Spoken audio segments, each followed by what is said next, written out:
Okay, so we're gonna make a mesquite tri-tip roast today. We have our fresh and easy boneless beef tri-tip roast, our mesquite marinade, some beautiful corn on the cob, and our macaroni and cheese. First step in this process is marinating our meat. I'm gonna cut open the bag and get our tri-tip into our bowl so we can marinate it for a minimum of 2 hours or overnight. Now, if you don't have a bowl, you can always use a Ziploc bag. Works the same and it works perfect.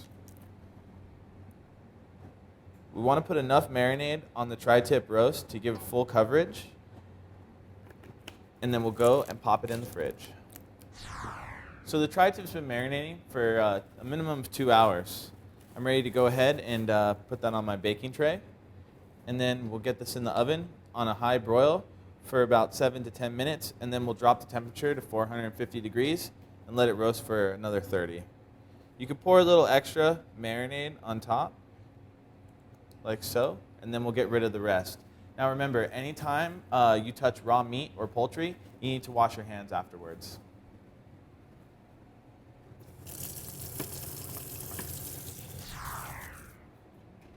We'll put the roast in the middle of the oven, and we'll check on that in 7 to 10 minutes.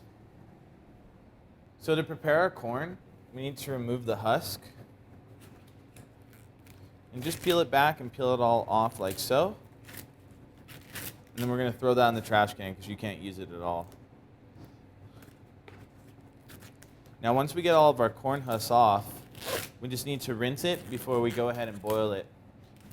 So now that we have a rolling boil going on, we can add our corn for 10 to 15 minutes. Now the other ways you could cook these are on the barbecue, or you can roast them in the oven along with the tri-tip. So the last thing we need to do to put this easy meal together is pop our mac and cheese in the microwave for 4 to 5 minutes. Just pierce the film lid several times and pop it in the microwave. So it's been about 15 minutes. I'm gonna go ahead and remove the corn, and I'm gonna put it in the strainer over here in the sink. Look at the color on that corn. It's perfect, golden yellow. So the tri-tip's ready. I'm gonna pull it out of the oven. We're gonna give it one last thermometer check, just to make sure it hits 145. Beautiful. So what I'd like to do now is let it rest on the tray for about 4 to 5 minutes, just so all the juices get nice and stay inside the roast. And then we'll slice it up and we'll have a great dinner. So let's slice this up. It smells fantastic. I wish you could smell it through the camera. I prefer my slices thin,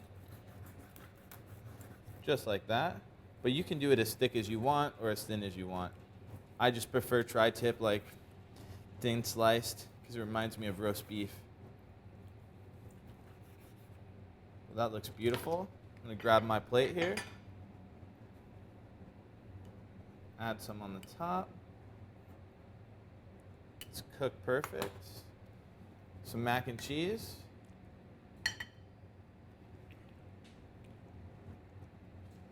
And some, last but not least, this fabulous looking corn. And there you have it. Mesquite barbecue tri-tip, made easy.